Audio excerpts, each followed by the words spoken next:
ज़रा सोचिए दोस्तों कि कोई व्यक्ति अगर शादी कर कर अपनी नई नवेली दुल्हन के साथ नई ज़िंदगी जीना शुरुआत करे तो उसकी ज़िंदगी में एक ऐसा पल आ जाए कि शादी के मात्र 10 दिन के बाद में ही जो उसकी दुल्हन थी वो माँ बन जाए।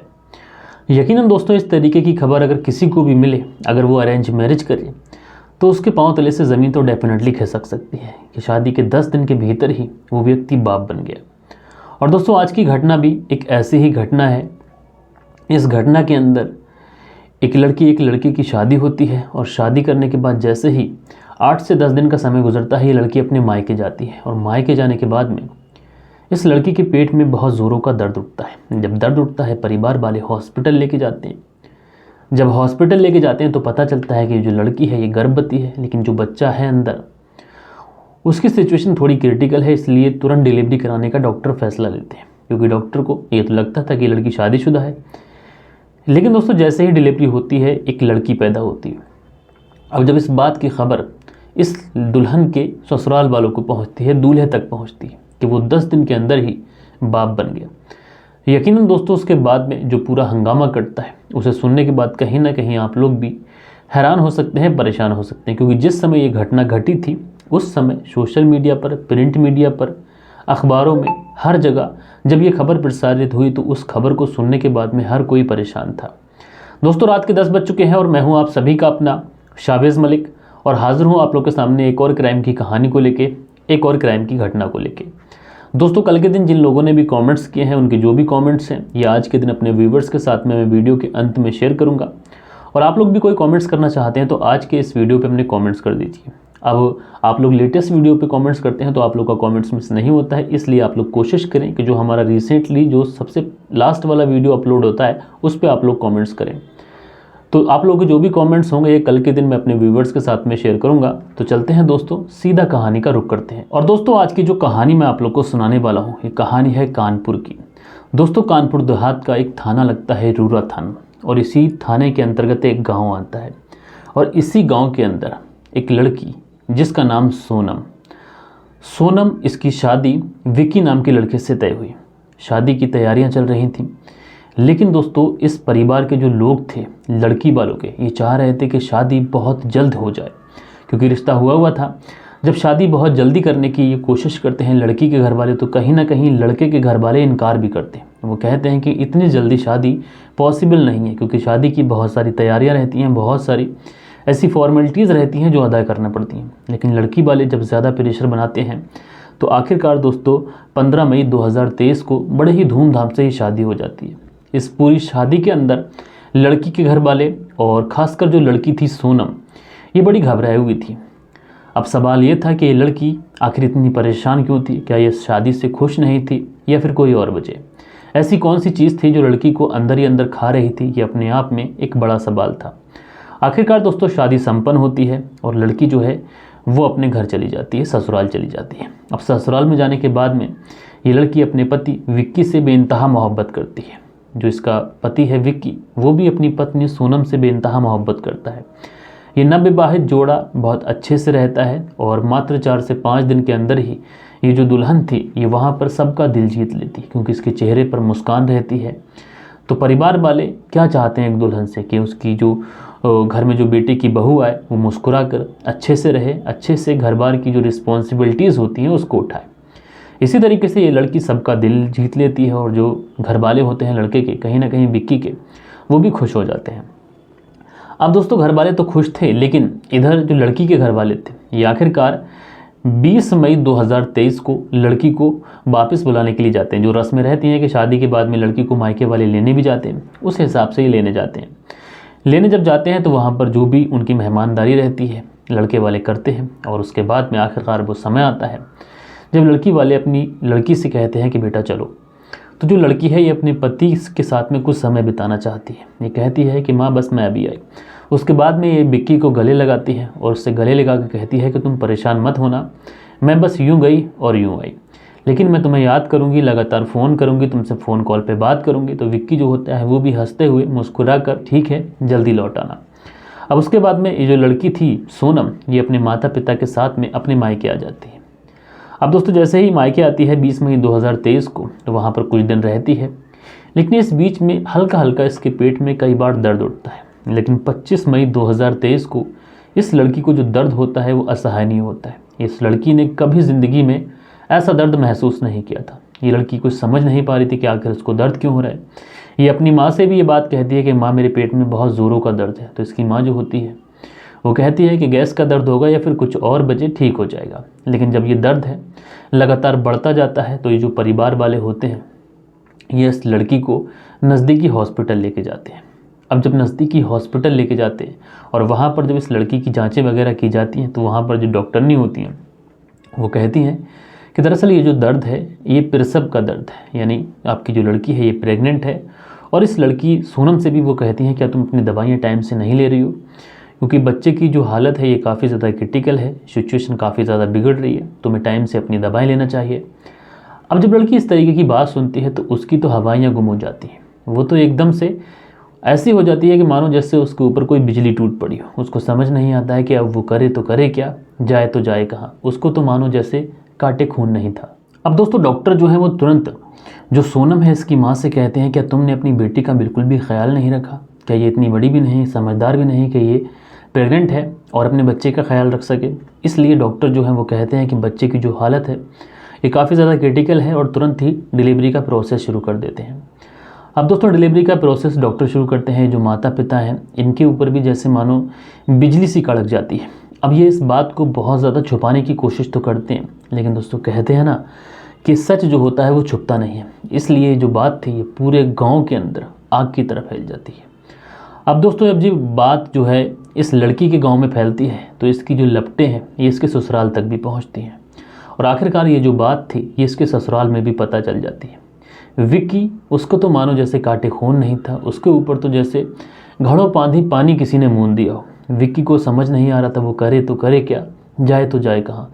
उसके गुस्से का अंदाज़ा लगा पाना मुश्किल था, उसकी मानसिक स्थिति का अंदाज़ा लगा पाना मुश्किल था। और दोस्तों उसका जो गुस्सा था ये जायज़ भी था, क्योंकि शादी के 10 दिन के बाद ही अगर किसी लड़के की जो पत्नी है वो किसी लड़की को या फिर लड़के को या फिर बच्चे को जन्म दे दे तो उस दूल्हे की मानसिक स्थिति का अंदाज़ा लगा पाना बड़ा मुश्किल है।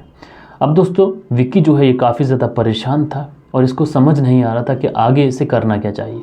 और दोस्तों उसके बाद में विक्की जो है ये तुरंत नेहा को फ़ोन लगाता है और उसे फ़ोन लगाने के बाद में कहता है कि तुम्हें अब मेरे घर आने की ज़रूरत नहीं है, क्योंकि तुमने अभी थोड़ी देर पहले ही एक बच्ची को जन्म दिया है। जाहिर सी बात है ये बच्ची मेरी तो नहीं है, क्योंकि मेरी और तुम्हारी शादी को सिर्फ 10 दिन हुए हैं।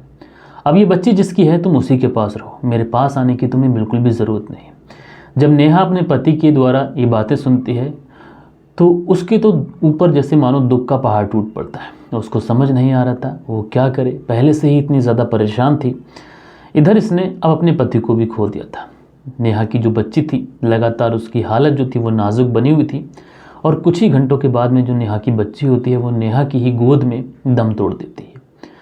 दोस्तों एक माँ, चाहे वो किसी भी तरीके से उसकी बच्ची हुई हो, लेकिन वो माँ होती है, बहुत ज़्यादा पीड़ा में थी, बहुत ज़्यादा दुख में थी, क्योंकि अब से कुछ देर पहले ही उसने एक ऐसी खबर सुनी थी जिसमें उसे पता चला कि वो गर्भवती है और थोड़ी ही देर के बाद में उसे ऐसा पता चला कि उसका जो पति है, उसका जो ससुराल है, अब उससे हमेशा के लिए छूट गया। और थोड़ा ही समय गुजरता है, कुछ ही घंटे गुजरते हैं, उसके ऊपर जैसे मानो एक के बाद एक बिजली गिर रही थी। उसकी जो बेटी थी वो भी इस दुनिया को छोड़ के चली जाती है।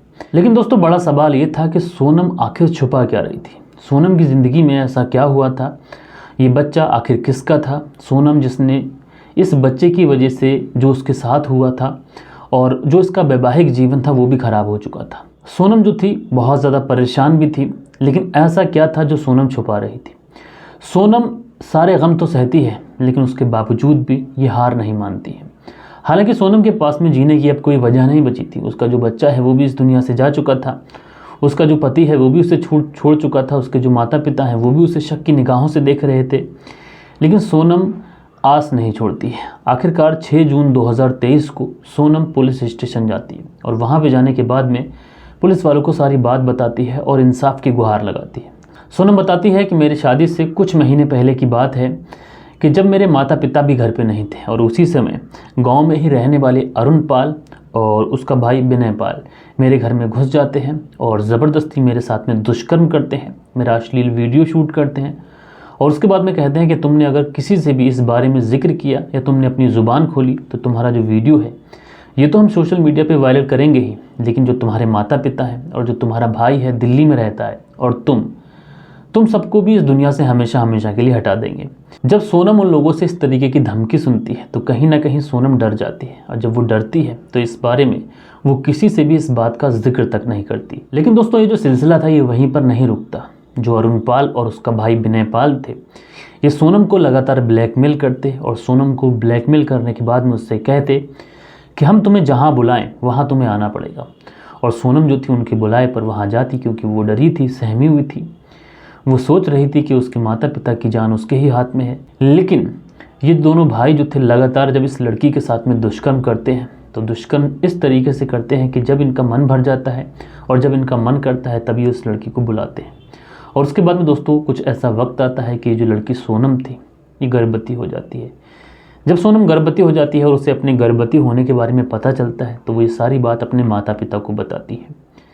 अब दोस्तों ये बेटी जब माता पिता को ये सारी बात बताती है तो ये जो माता पिता हैं ये एकदम से परेशान हो जाते हैं, लेकिन बदनामी के डर से ये किसी से भी कुछ नहीं कहते, पुलिस में भी रिपोर्ट नहीं लिखाते हैं।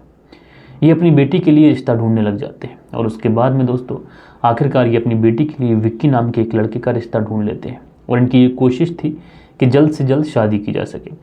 अब प्रेगनेंसी की बात इस परिवार को पता चली थी तो अब ऑपरेशन भी नहीं कराया जा सकता था, क्योंकि समय बहुत ज़्यादा हो चुका था और सोनम अपनी प्रेगनेंसी को तो दुनिया से छुपा लेती है, लेकिन दोस्तों वो बच्चे की डिलीवरी को नहीं छुपा पाती। उसके बाद में दोस्तों पुलिस सोनम की ही तहरीर पर इन दोनों के खिलाफ केस दर्ज करती है और उसके बाद में इन दोनों की तलाश जारी की जाती है। और दोस्तों उसके बाद में पीड़िता को भी मेडिकल के लिए भेजा जाता है और जिस तरीके के ये दोषी पाए जाएंगे उस तरीके की सज़ा पुलिस इनको देगी। बहरहाल दोस्तों अगर हम लोग देखें कुछ रिपोर्ट्स की माने तो भारत के अंदर जो रेप के आंकड़े हैं ये बहुत ज़्यादा है। हर साल तकरीबन 30,000 से ज़्यादा मामले रेप के आते हैं। और दोस्तों ऐसे में जो कानून है ये भी काफ़ी ज़्यादा सख्त है, लेकिन कुछ जो दरिंदे हैं वो फिर भी इस तरीके के कृत्य को अंजाम देते हैं। क्या लगता है आप लोगों को कि ये जो रेप के आंकड़े हैं ये किस तरीके से कम हो सकते हैं? आप लोग अपनी राय नीचे कमेंट्स बॉक्स में ज़रूर दीजिएगा। जो भी आप लोग के विचार हों बस अपने विचार रखिएगा, कोई भी गलत कमेंट करने से बचिएगा। और दोस्तों कल के दिन जिन लोगों ने भी कमेंट्स किए थे उन लोगों के कमेंट्स अब वक्त होता है कि पढ़े जाएं। सो दोस्तों कल के दिन जो पहला कमेंट्स आया है देव कुमार जी का है। लिखते हैं जय माता दी सर, अपना ध्यान रखो, आपको आज सर्दी और ज़ुकाम है और सभी भाई लोग सपोर्ट करो ट्रू क्राइम सफ़र को, ये मेरे भाई हैं, मैं इन्हें बहुत प्यार करता हूँ। तो देव कुमार जी हुआ क्या कि पिछले कुछ दिनों से उत्तर भारत के अंदर अचानक से ठंड बढ़ गई। अब उत्तर भारत के अंदर जब ठंड बढ़ी तो सुबह शाम की ठंड हो गई है, अब पंखे भी चलना बंद हो गए। तो कहीं ना कहीं जब मौसम चेंज हो रहा है, क्लाइमेट चेंज हो रहा है, दिन को गर्मी है, रात को थोड़ी सर्दी हो जा रही है, तो इस तरीके की प्रॉब्लम आ रही है। कितने लोग ऐसे हैं जो उत्तर भारत से हैं और जिनके इलाकों में रात को ठंड पड़ने लगी है, वो आप लोग कमेंट्स करिएगा।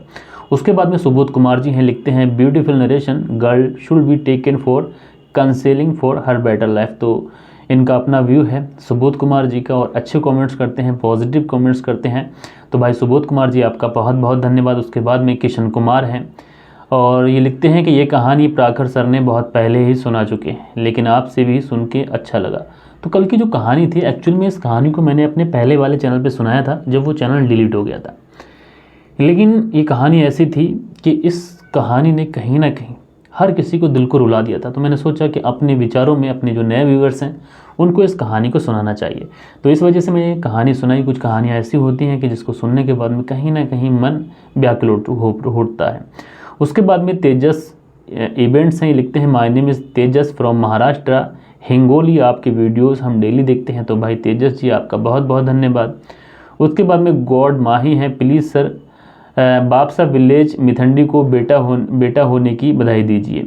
तो गॉड माही जो विलेज बताया आपने बापसा और मिथंडी आपको जो बेटा हुआ है उसको आपकी बहुत सारी ढेर सारी बधाइयाँ मेरी तरफ से, मेरी फैमिली की तरफ से, मेरे व्यूवर्स की तरफ से। उसके बाद में नासिर पठान हैं, लिखते हैं अच्छी कहानी है। तो भाई आपका बहुत बहुत धन्यवाद। और ध्रुव कुमार हैं, लिखते हैं जय माता दी थावे वाली। तो भाई आपका बहुत बहुत धन्यवाद कि आप लगातार हमारे चैनल पर कमेंट्स कर रहे हैं। उसके बाद में अनुज गोदारा हैं, ये लिखते हैं गुड नाइट सर, ये कहानी आपने बहुत अच्छे तरीके से सुनाई, लेकिन माता पिता ने ये जो किया वो सही नहीं किया। तो भाई अनुज जी आपका बहुत बहुत धन्यवाद कि आपने कमेंट्स किया। उसके बाद में फैशन डिज़ाइनर करके आईडी है और ये लिखते हैं कि मैं माँ को अपने बच्चे को जान से भी नहीं मारना चाहिए था। तो अपना व्यू देते हैं इस तरीके से। तो फैशन डिज़ाइनर जी, आपका बहुत बहुत धन्यवाद कि आपने कमेंट्स किया।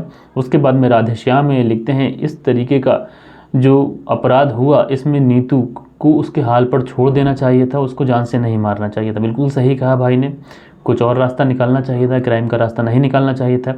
जहा वो लिखते हैं, हाय सर आप कैसे हो, मैं शाहिद आलम कुवैत से। आपने मेरी जो कहानी सुनाई, बाप के पास तो बहुत से तरीके होते हैं बच्चों को समझाने के लिए।